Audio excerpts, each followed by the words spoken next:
I just realized there's no sound. Why is there no sound? There's no sound. What is going on? Hold on, let me see.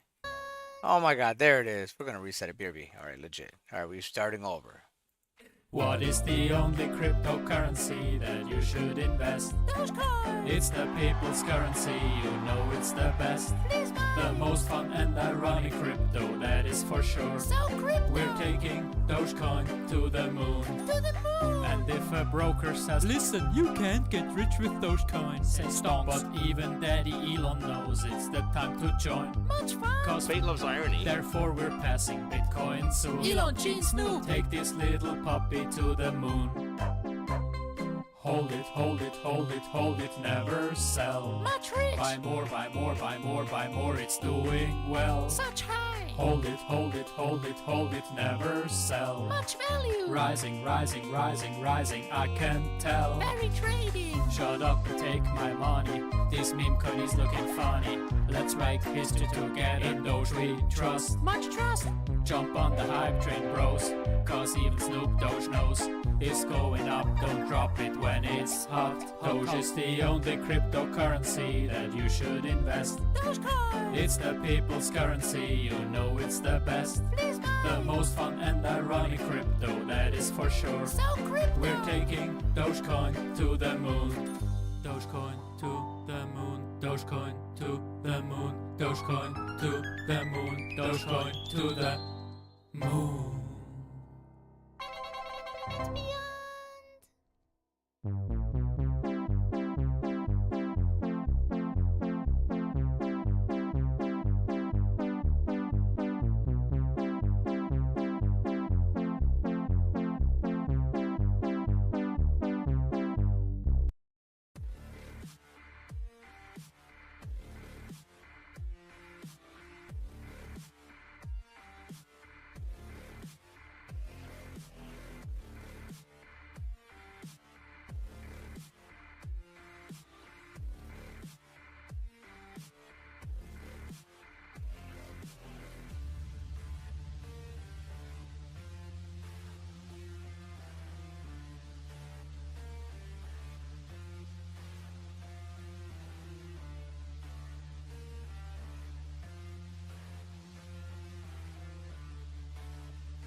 Alright, welcome back to another episode of Dream Tanks TV and ReinHardt and Moria Madness. We're back. We're pushing back up. Yeah, our internet crashed. Like I guess the internet provider that we're using sent us a message saying there's an issue in the area and it'll be done by like almost like midnight. Wait, let me make sure. Okay, so let me see. Yeah, it'll be done by basically 11:47 p.m. Basically midnight. So I might have outages all the way till midnight. That's what it says. So if I get wrecked, I'll try to bring it back up. You know what I'm saying? So all right, we're still pushing back up. All right. So also we're gonna go ahead and see what's going on in the crypto space, cause We're gonna heat up food, cause we're getting hungry. We're getting deathly hungry for sure. For sure. Alright, I think we might go ahead and watch the live Doge thing. Let me see if they're still. Oh, they're still on that thing. No, the audio is horrible there. Audio is horrible there. We're pushing back up. Okay, let's see what this guy got to say. Hope y'all doing good, chat.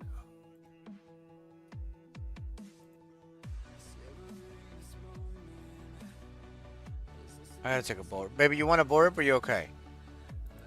Okay. We're gonna take a bowl rip.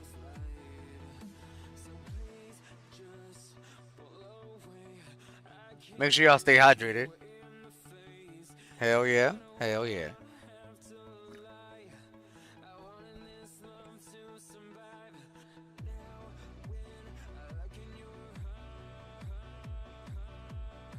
See, Miguel, I think I read that. It says we're back. Yeah, we're back. We're back.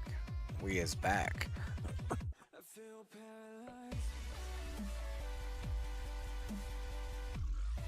Alright. It's all good. Alright. Hey, yo, cheers, everybody. Yo, cheers. Cheers, beautiful. Loving it. Cheers, my love. Hell yeah.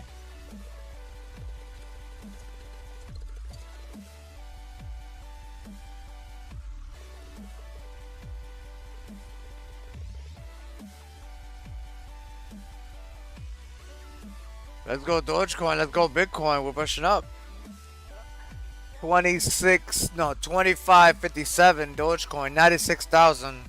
$60 Bitcoin. $73 Bitcoin. All right.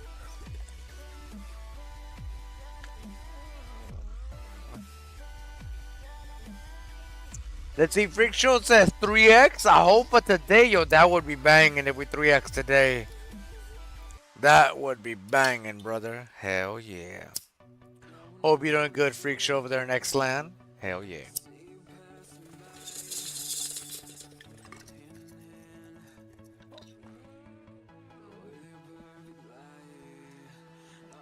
All right.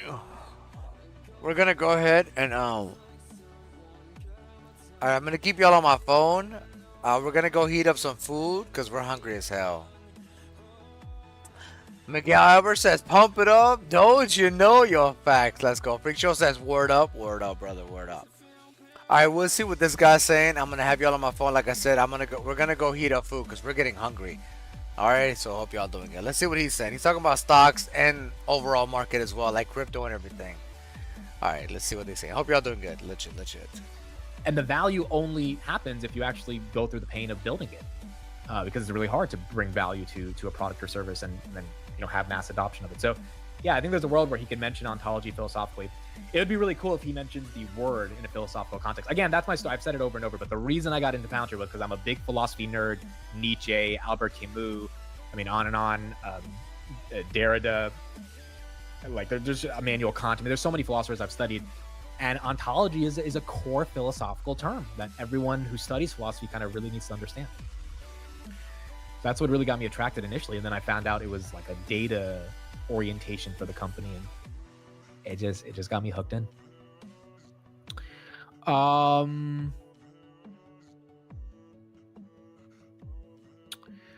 What else do we have? Projections for Hood. I think they'll crush it, but again, the stock, I have no idea. Dostoevsky, yes, love him. Sisyphus, the myth of Sisyphus.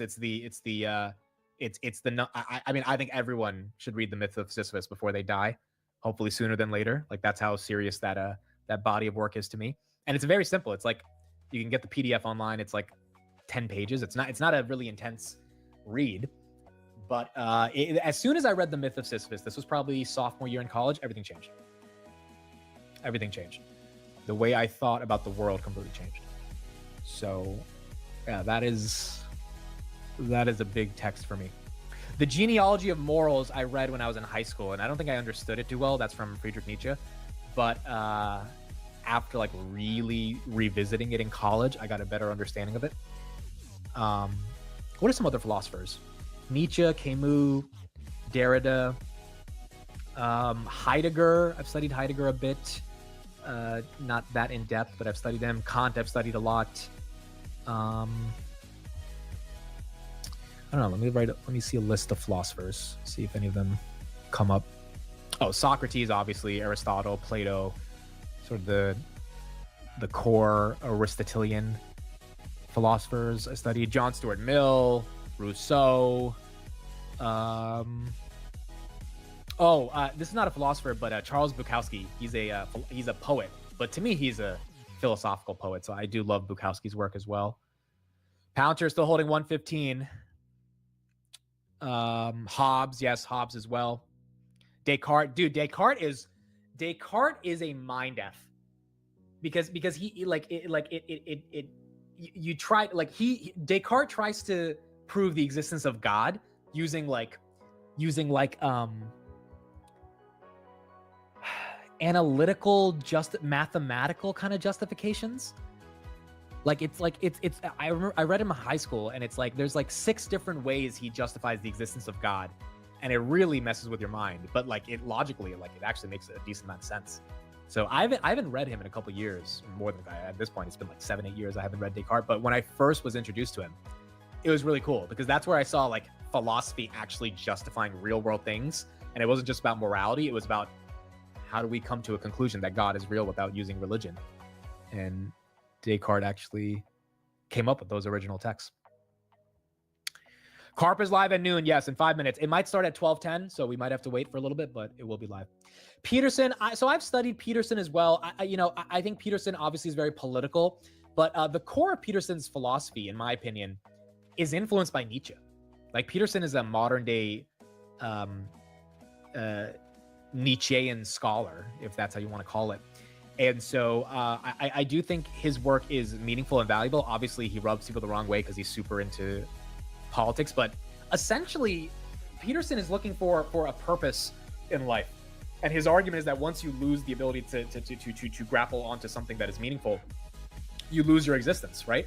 And so his message to everyone is to try to find purpose as soon as possible, because without it, the direction of your life gets headed in a very kind of just like not only bad way, but it leads to depression. And he's a clinical psychologist, so he's worked with so many patients that have been depressed. And every time he gets into these discussions, his argument's like, well, do you have a routine? Do you have a structure? Do you like have a purpose? Do you have a North Star you're chasing? And if you don't have any of those, depression ends up becoming a very easy route to fall into. So I do admire his work. Obviously, the political stuff is political, but the core thesis of his arguments, I think, makes a lot of sense. And I think it's important to kind of find and have that purpose. So Peterson might not be okay, so you're right about this. Peterson doesn't come to the same conclusion that Nietzsche comes to, which is nihilism. You're right. That is right. That I misspoke there. But he studies Nietzsche deeply to understand the problems of nihilism. I guess his conclusion is more in the lines of Albert Camus, which is an absurdist, which is not nihilism. People think absurdism is nihilism. That's not true. Nihilism is you believe life has no meaning, therefore nothing matters, right? And it kind of the inevitable conclusion is like, why should I try? Absurdism is that life has no meaning, therefore everything I do actually has some level of intrinsic meaning, because I'm kind of rebelling against the objective truth that life has no meaning. You kind of concede that as an absurdist, but you don't let that be the inevitable endpoint to the discussion on what it means to exist, because you still believe that in the face of nothing mattering, I should act as if everything matters, and that is the point of the myth of Sisyphus. So you're right. Jordan Peterson doesn't conclude with Nietzsche, but he definitely uses Nietzsche to kind of set up the premise of a lot of his arguments as well. Dude, you guys are getting philosophical amid here, bro. Wesley's like, what we did amid smoke this morning. Dude, I love philosophy. I don't talk about it a lot, but I love philosophy. I love it, bro. Philosophy is my bread and butter. It's I think I like the stock market more than philosophy, but I studied for a good decade. I spent a lot of time talking about this, or learning about philosophy. So, and that's another reason I like Palantir. Like Carp has a PhD in this shit. So he studied probably all the authors I'm talking about. And it's just interesting to see a philosopher run a $250 billion tech company. It's got to be a hell of a journey for him, dude. A hell of a journey. 115.65 right here on Palantir. Again, Carp is not live yet. As soon as he's live, I will switch it over. It might start 10 minutes late. That's what Chad said. So we might have to wait a little bit. But I will have it live for everybody. Robinhood is at, wow. Robinhood's trying to push 56 again. Look at that, up 4.5%. Bit of a pre-earnings pump right here on Hood. whenever Carp is done with Tai Chi. Oh my gosh. Dude, this is gonna be fun, dude. I'm so excited for Iliano. This is the first public kind of like I guess like discussion Iliano has had with Carp. So it's gonna be cool, bro. Iliano, again, for those that don't know, he does strategic engagement for Palantir, brought back the merch store. The merch store is coming back a little bit later this year as well, and they have some new refresh stuff they're doing. But he's been very pivotal to the retail community, and he was a retail investor before he got hired at Palantir. So his story is very unique. So I'm just from retail investor to getting a job at Palantir to now hosting a retail AMA with Carp. It's so cool, dude. It's so freaking cool. Any thoughts on Palantir choosing X as the platform for this AMA? Well, I mean, they're not doing it on YouTube, right? I don't know. Elon's been responding to a lot of their posts. Elon, has been saying he loves Alex Karp. He said that last Friday. I don't know. Maybe there's an argument, dude. Maybe there's an argument that they chose X for a reason. Because theoretically, they could have done it on YouTube as well, right? Like, they could have. It's not that hard. So if they're doing it exclusively on X, I mean, this is literally me just throwing it out there. Maybe they're just, him and Elon are cool. All right, here we go. We're starting. Live. Welcome to the Dr. Karp AMA. My name is Eliana Yunus, and I'm joined today by Palantir co-founder, chief executive officer, author, Dr. Alex Karp. How are you doing? Doing well. I figured, well, first of all, I always wanted to do one of these largely because so many of the people who helped make Palantir the modest company it is today are individual investors and actually people at Palantir, the Palantirians who built Palantir, kind of feel like individual investors. And then there are a lot of questions that don't really get answered in a normal format. And then nominally, I'm supposed to do a bunch of these things for this book tour. And I figured, well, why am I talking to the general public after I talk to my fellow warriors when I can talk to my... Let's see. Darko says, Dojito says, pump hard. Let's go. We're almost back at 26 cents. Bitcoin over $97,000 again. This is good. Let's see. Durko says, pump it up, baby. Yo, pump it up for real. Also, let's see if anybody else saying anything in the cryptos. Like, he's talking about, like, that company. But let's see if anybody else saying anything in anywhere else. Let's see if these people saying anything. All right, legit. 73% down from that move. And this is where the launch happened. Okay. So here we go. 36 months. And what is it? Just over 73% to the downside. And what do we see next? All right.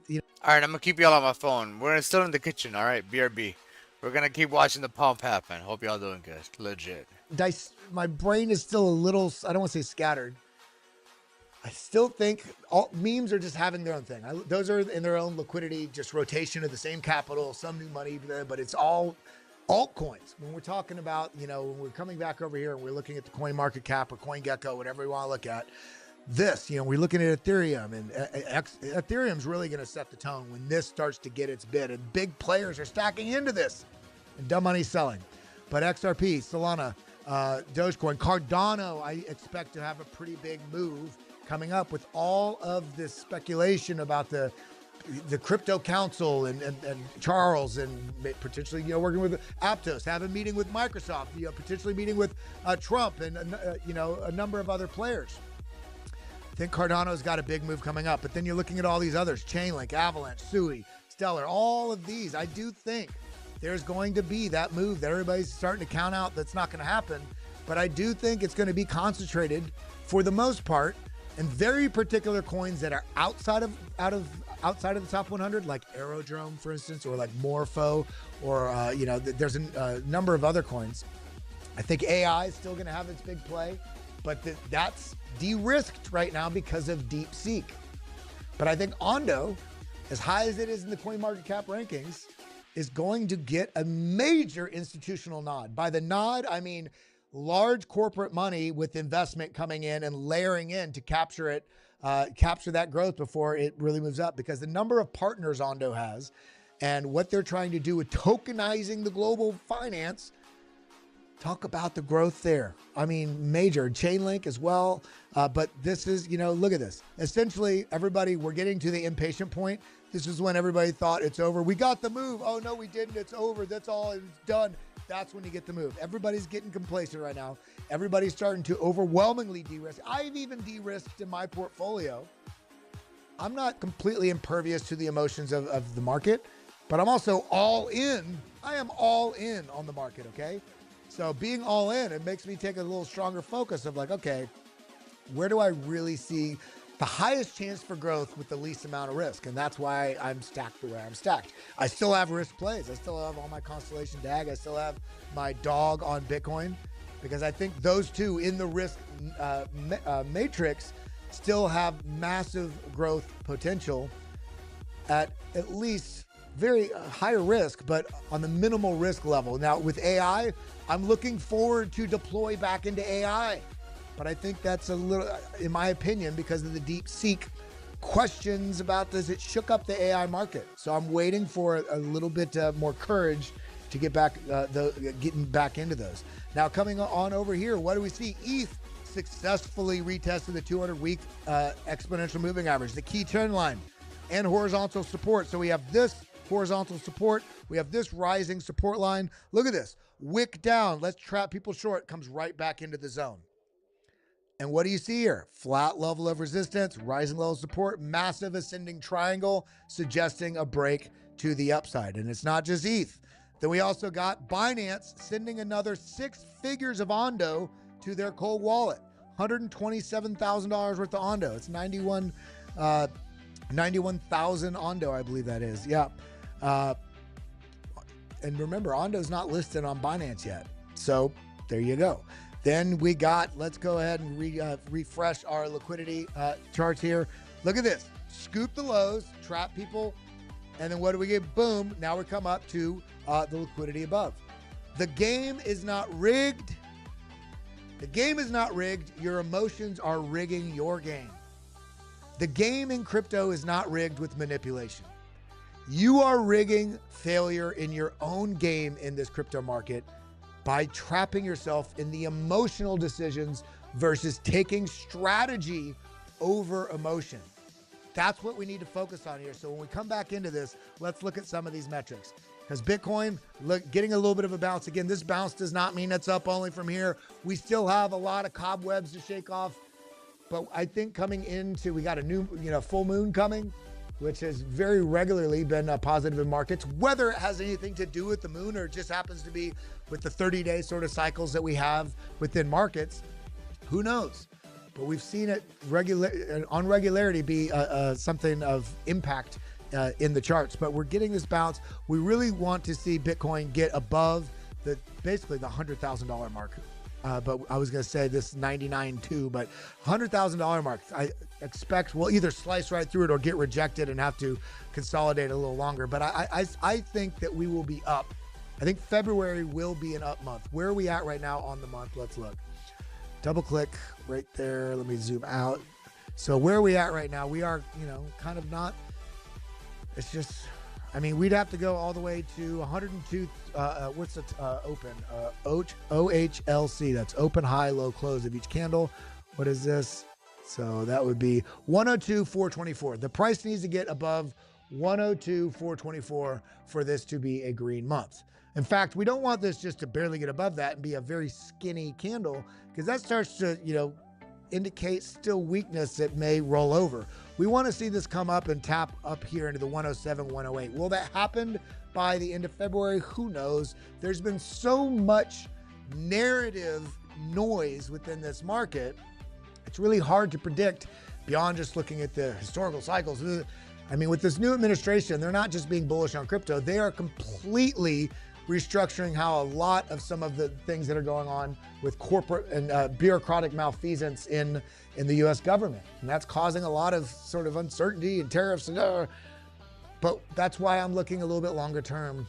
I think that this cycle is also going to be extended longer than people expect it to be as well. So if we get a little bit more heartache, aka time to stack, well then let's jump on that opportunity. But then, look at that, 2 hours. This is looking nice. Let's look at some of the data. Boom. Look at that. We got the reversal signal right here. Four bullish divergences just before the move. Boom. But look, we are above the weekly VWAP, but we need to hold here on this, either this candle closure or really what we'd like to see is taking out these high zones right here, this 98 to 98, 99,000. There's still no clear signal on what direction this wants to go. This market can wash us out, continue trapping both sides. Do not forget that we just went through last year. What was this? Boom, right here, all the way across. That was 237 days of frustration. But then we got out of this major move, on the breakout, a major move up there, a 61% move out of the breakout. Now from the low, that is a, 120, that's less than that. It's hard to see where my mouse is.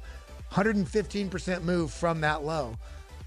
But the point being is, guys, this is all still the setup for what's coming over the next 2 or 3 years. The biggest buyers in history are getting their situation. If you're worried right now with Bitcoin, with crypto, is it going to continue higher? Realize that anything that isn't continuing higher right now is an opportunity to take advantage of to strengthen the bags that you hold. This is not financial advice. This is strategy advice about the future. The biggest financial players in the history of any asset ever, that is nation states, national states here in the US, corporations, players like BlackRock, Fidelity, Ondo, Chainlink, Swift, DTCC. The biggest players in history are getting integrated with crypto and also setting up our new US, God dang it. Our new administration here in the US is now setting up clear regulation framework so that the biggest players in history, in the history of the world, the biggest money players in history are now getting situated so that they can get activated, integrated, and deployed within this crypto ecosystem. So whether or not the price is choppy right here or not, realize this is an opportunity. You may need to be a little bit more patient than you expected, but patience in markets equals profit. So ask yourself right now, are you frustrated? Because if you're frustrated, you are ripe to get eaten up in this market. Because Ondo, I stacked into Ondo last night. I stacked into Aerodrome last night, but it's down. That's why I'm so bullish on this. And look at this massive move down, in a falling wedge, very similar to what we saw right here. And then we got, a little move, but bop. But we're seeing this bullish divergences stacking in here. I lowered my average entry. Then we see things like, I don't think I have the chart, but Aptos. Aptos, I feel like, is on the, I don't know what is so many lines on this chart. Kind of just wrecking people to the downside here. Okay, but look at this. It comes right back down into the zone. I think when this starts to rip, with some of the partnerships they have, with some of the integrations, some of the stuff they're now doing with Securitize, aka tied in with BlackRock and Biddle and Ondo and all, I mean, to me, this shows massive opportunity at these levels. Constellation DAG. Okay, we got a little double top here, but I mean, it came right back down into the golden pocket. Look at this, right down in the golden pocket, right here. Boom, boom, right here. And the contracts they're having, and the fact that they're not on any tier one exchange. And look at this. This has been ranging sideways essentially since August of 2022. Down, back up, down, back up. When this rips, I mean, this is going to be some major moves. Solana actually having a little bit of frustration, but I mean, frustration what? This is just, within the zone. This is a double top. This did have a major move. We're on let's go to the six. That's Solana. Sorry, I thought this kind of frustrating at this level, but it's holding at this zone that it's chopping into each time. If this does lose, I'd be looking at opportunity down here in the 166 range, which is the golden pocket of that move. Okay. Sui had a really large run up. Let's go out to the daily. Had a really large run up. It only makes sense that this has come back. Okay, let's go ahead and delete. There's too many damn lines on this chart as well. Let's take a move. Option F from the bottom to the top. And look at this. From the bottom to the top, where'd the price come back to? Golden pocket. Boom. Very strong buying candle. Came back up. And now it's fighting to get through the 382. If this chops in here, great. If this gives you another opportunity down here at 238, great. If you're bullish on this, then this should be welcome. But if this is able to hold, as these candle bodies have kind of rounding out in here, let's go down to the 6 hour. This is starting to look like, look, shoulder, head, if this is a shoulder. If this can clear this 382, which is basically right here at the 356 level, then I think this is going to start making its way back up. Algorand, getting very ugly in here. We're going to go ahead and delete, remove all drawings. Very ugly in here. Option J. This is the level that we see. This is the bounce zone. We really want to see Algorand get back above this 30 cent, 31 cent zone before it then really tests this zone here.